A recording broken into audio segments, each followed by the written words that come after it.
mereka miliki dan mendeskripsikan rekan kerja yang paling tidak mereka sukai. Di sini ada contingency dimensions of the Finland model. Yang pertama ada leader-member relation, yaitu tingkat keyakinan, kepercayaan, dan rasa hormat yang dimiliki anggota terhadap pemimpinnya.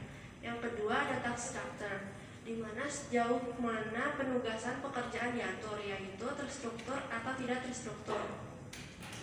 Yang ketiga ada position power, yaitu tingkat pengaruh yang dimiliki seorang pemimpin terhadap variabel kekuasaan seperti perekrutan, pemecatan, disiplin, promosi, dan kenaikan gaji.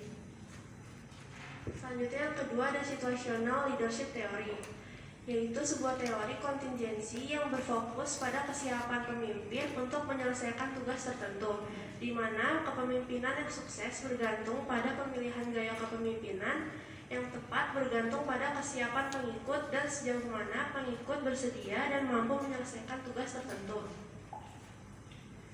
Seorang pemimpin harus memilih satu dari 4 perilaku tergantung pada kesiapan pengikutnya, yaitu yang pertama, jika pengikut tidak mampu dan tidak mau melakukan suatu tugas, pemimpin perlu memberikan arahan yang jelas dan spesifik.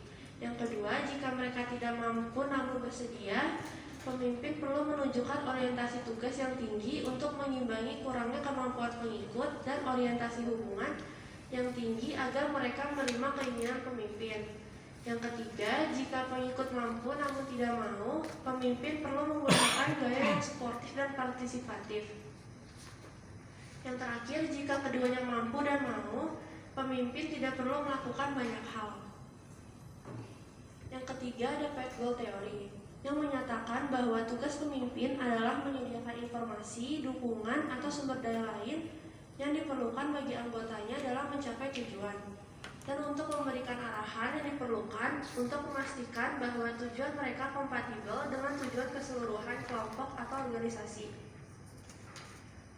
Teori path goal ini memperkirakan hal-hal berikut. Yang pertama, kepemimpinan direktif menghasilkan kepuasan karyawan yang lebih besar ketika tugas-tugas bersifat ambigu atau penuh tekanan dibandingkan ketika tugas-tugas tersebut sangat terstruktur dan ditata dengan baik.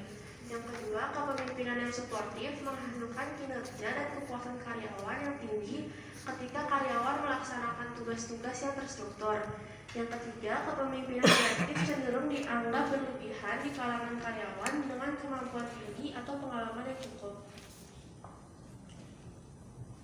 Selanjutnya ada leader participation model, di mana menghubungkan perilaku kepemimpinan dengan partisipasi bawahan dalam pengambilan keputusan, di mana perilaku pemimpin harus menyesuaikan diri untuk mencerminkan struktur tugas seperti rutinitas, non-rutin, atau diantaranya. Selanjutnya ada contemporary theories of leadership. Yang pertama ada member exchange theory, yang berpendapat bahwa karena tekanan waktu, para pemimpin membangun hubungan khusus dengan sekelompok kecil pengikut mereka.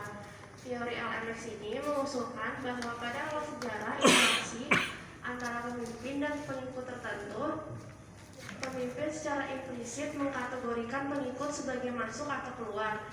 Hubungan itu menjadi relatif stabil seiring berjalannya waktu.